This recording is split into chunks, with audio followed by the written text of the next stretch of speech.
Hi, this is Gena Mayo from Music in Our Homeschool. I want to speak to you about one of my favorite topics, and that is how to do music the Charlotte Mason way. I love the focus on being inspired by Charlotte Mason's ideas. I am a homeschool mom of 8 kids, and I have homeschooled the entire time. And way back at the beginning, first of all, I taught in the public schools.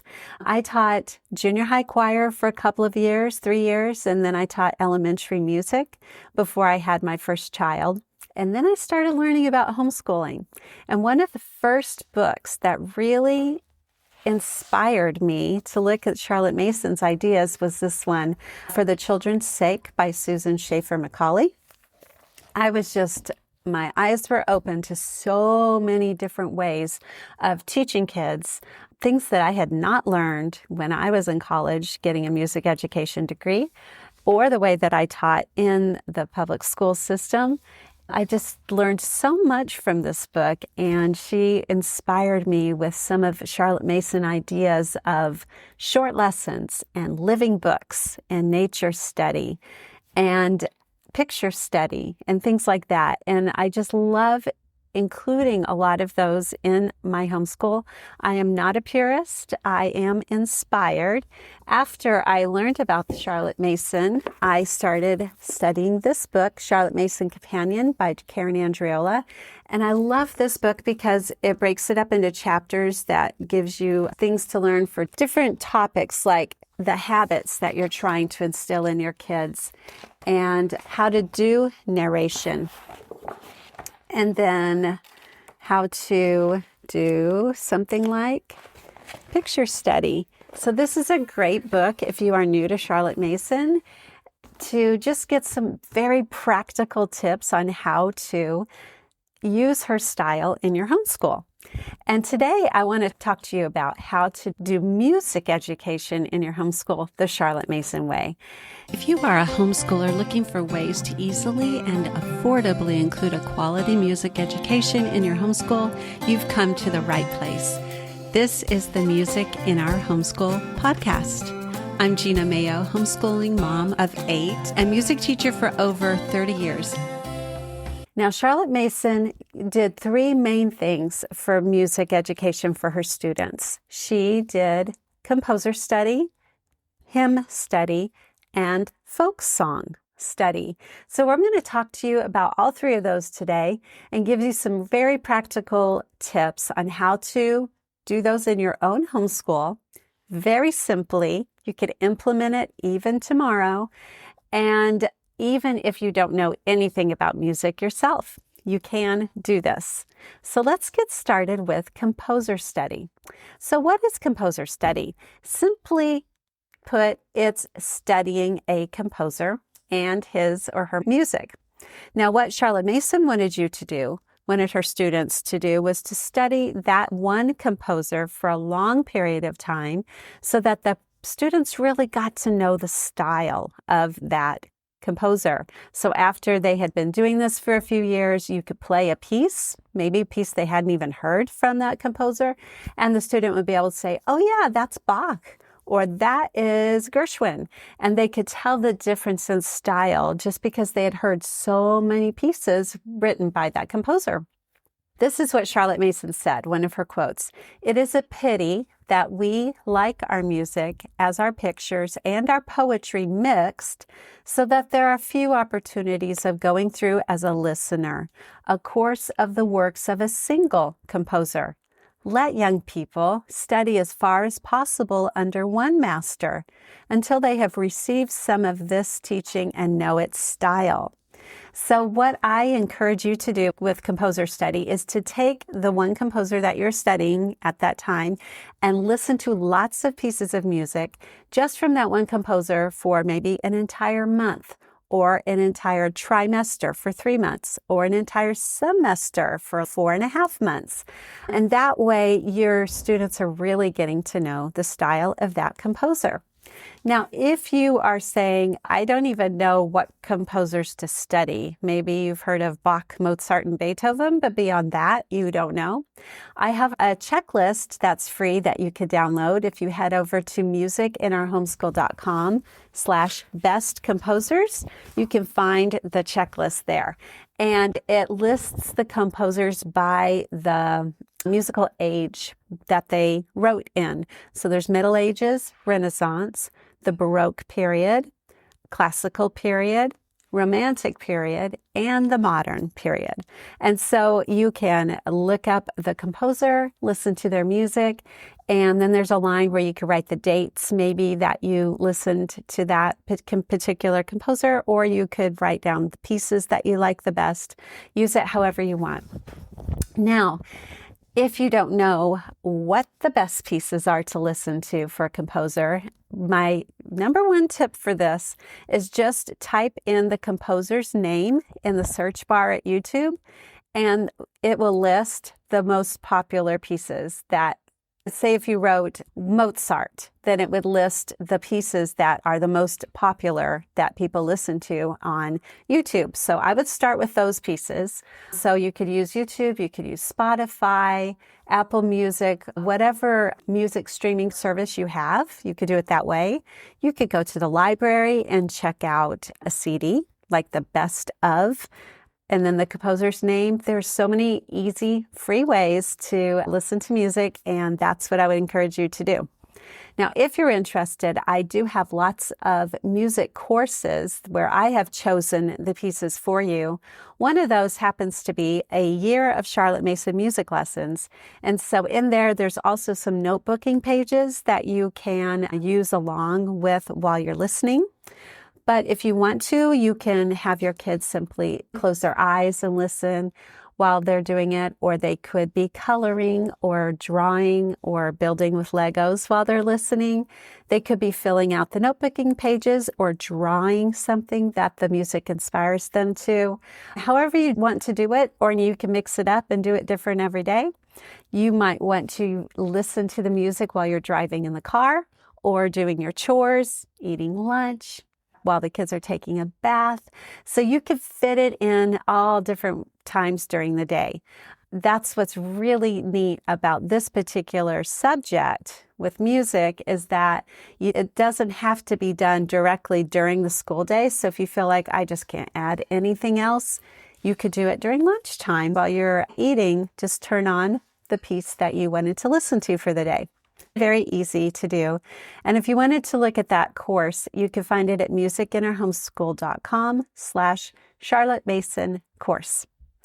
All right. So I would also encourage you, if you ever have the opportunity, to go listen to the music live, because seeing a live performance is really amazing. And the kids, if they have already heard the music at home a lot, and then they go and they hear a choir sing it or an orchestra play it, it's so exciting for them. So check on maybe the high schools in your area, the community colleges, the regular colleges, the citywide orchestras.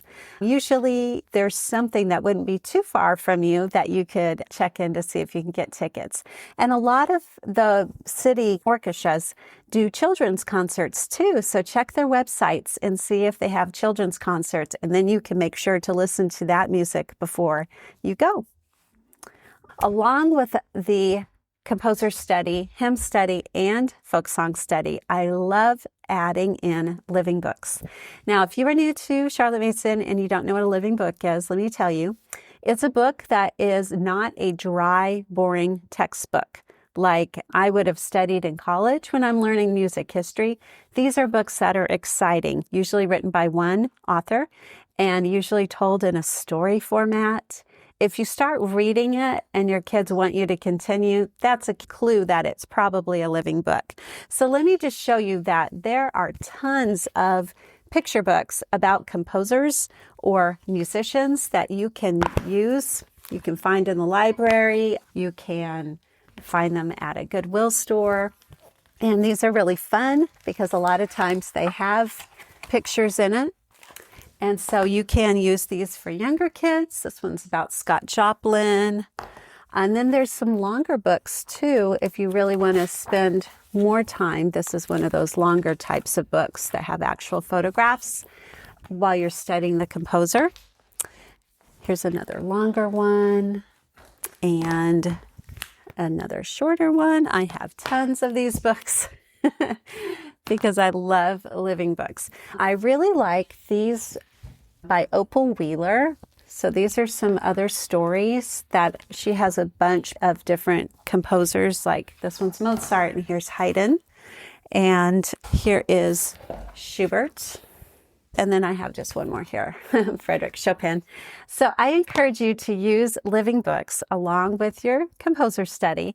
It could be something that you read aloud to your kids or you assign your kids to read to themselves. If you have little ones, you could just have them looking at the pictures, because a lot of them actually have photographs or drawings while they're listening to the music. This is a really fun one because it actually has some of the actual sheet music. And so you could read this book and then listen to the pieces that go along with it when you get to that section of the story. All right, so that is about composer study. So remember, the simplest way to put it is just pick a composer, listen to lots of pieces by that composer for at least a month, maybe longer. By the way, if you want to get some of the links, maybe for some of the books or some of the other resources I'm talking about, you can go to musicinourhomeschool.com/Charlotte Mason Music, and you can find some of these links there. Now let's talk about hymn study. So hymns, obviously, are the Christian songs that started being written during the Protestant Reformation times. Even Martin Luther wrote some great hymns. So these were songs that were not necessarily sung by choirs like the earlier church music had been during the Middle Ages and the earlier part of the Renaissance. But now Martin Luther and some of the other reformers wanted people who were in just regular people, congregants at the church, to be able to sing. And so they wrote hymns for the people to sing praises to God. Charlotte Mason said she really wanted her students to know hymns. The first thing I would encourage you to do is make sure you have an actual hymnal.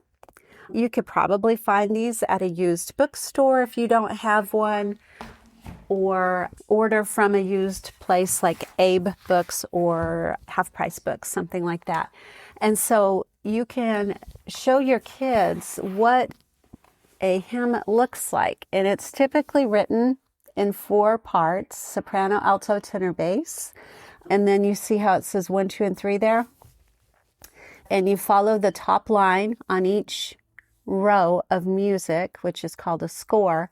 And that is the verses, and then there is usually a chorus, and you can see that the chorus only has 1 line of words, and you'll come to the chorus and then you go back up and start with the second verse. So this is a really simple way to start helping your kids learn a little bit about how to read music, how it looks on the page. Even if they're not actually reading the notes yet, they could at least know that the top note is soprano, then there's alto, then there's tenor, and then there's bass. Here's a treble clef, here's a bass clef, there's the key signature and the time signature. They'll start seeing it on the page, and that's really great for kids to start learning. So then you will want a resource to help you, probably, you don't have to help you know what hymn to learn and what it sounds like and how to do it. There are some great books like these by Johnny Erickson Tada. This is called Hymns for a Child's Heart, and let me just show you how this one works. So it starts with a story. So she even does the living book type of story and a devotional, and it has the sheet music, and it has a verse and a prayer that goes along with it. These also come with the CD. These are great. So here's one about A Mighty Fortress is Our God. So then you can listen to the CD. You can read the story. You could start learning it to sing it with your kids and helping them to learn not only how to sing, but what the words mean, because hymns are so deep and rich in the meaning. This is also a way of doing poetry study because you're studying the poetry of the hymn. Now let's see, here's another one that's volume 2. Those are really great books. Then if you want to pick a different hymn and you want to learn another story, there are so many books like these that you can get that tell you the stories behind the hymns. There are videos on YouTube that show little documentaries. I have a course called Great Hymns of the Faith, and I know there's other hymn studies out there. So many great resources to help you with learning hymn study with your kids. And again, you can take a long time with this. You don't have to rush it and feel like, okay, we got to learn a new hymn every week. No, you can spend a month or 2 or 3 just on one hymn. And you don't even have to do it every single day. I don't want you to feel overwhelmed. The Charlotte Mason way is supposed to help you breathe and feel good and feel comfortable in your homeschooling. And that includes what you do with music in your homeschooling.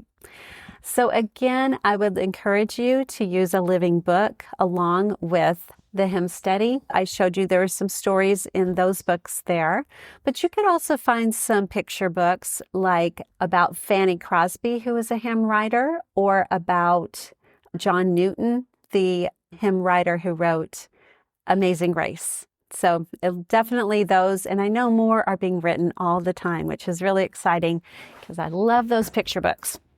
Okay, the last thing we're going to talk about for doing music the Charlotte Mason way is folk songs. Now, what is a folk song? Let me give you the definition. A folk song is a song that was transmitted orally, usually with an unknown composer, or it's a song that's influenced by that type of traditional song. So transmitted orally means the song was never written down, or at least it wasn't written down for many years when it was being sung by the people and the community. Maybe it was a song that a mom wrote for her baby, like a lullaby, trying to get her baby to sleep. Or maybe it was a love song that a man wrote for the woman that he loved. It could have been a song in a story form of parents wanting to teach their kids some important event in their society. Or maybe it was a song that a man wrote as he was doing his work, like the cowboy songs or the sea shanties. We don't know who wrote so many of those songs, and they have been brought down to us today. Eventually, there were musicologists that went out into the communities, especially in the 1900s, and they would record these songs and they would write them down.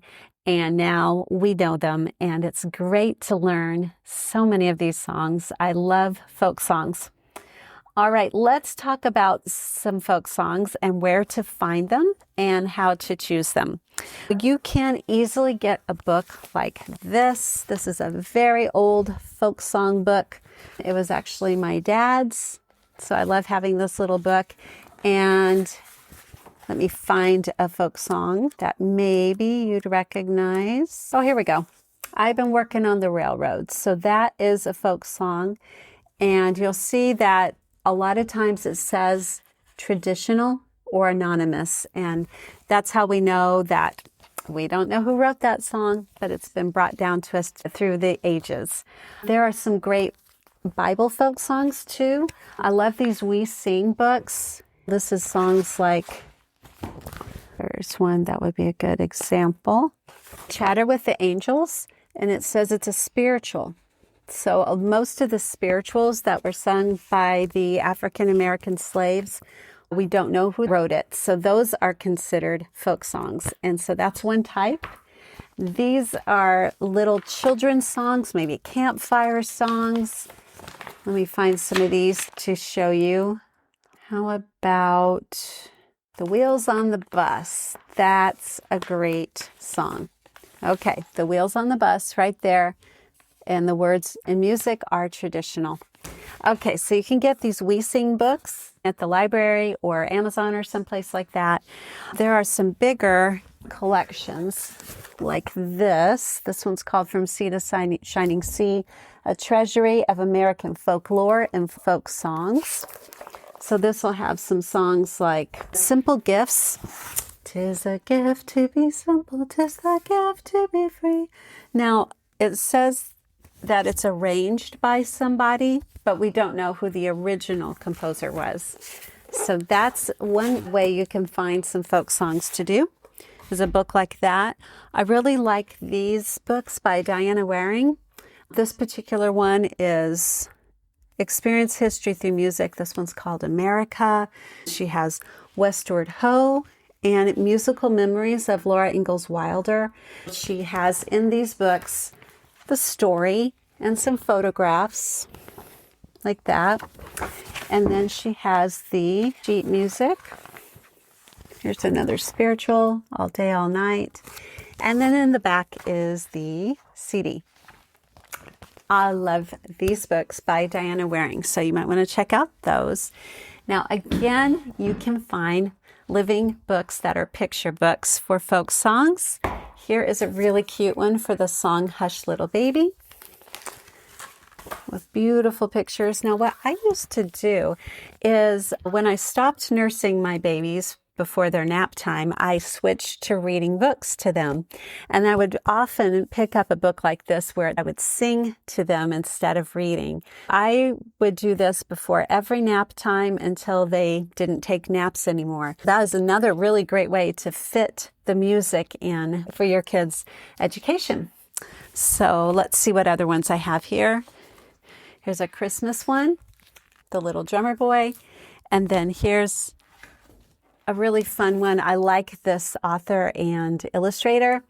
Here's some cute ones that they have. So you can find lots of these at the library. So easy to find these folk song books. I also have a folk song course where you can learn 36 different folk songs. And I have a range of different types, like even some in foreign languages, like De Colores, the Spanish song, or Frere Jacques, French song. And you can find that at musiciноurhomeschool.com/folksongresources. Again, I want to tell you that you can feel free to email me if you have any questions or comments, and find a lot more of these resources at musicinourhomeschool.com/Charlotte Mason Music. And it's been a pleasure talking to you today, and I hope that you will be inspired now to include some of these methods or ideas for Charlotte Mason music in your homeschool. Thanks. Goodbye.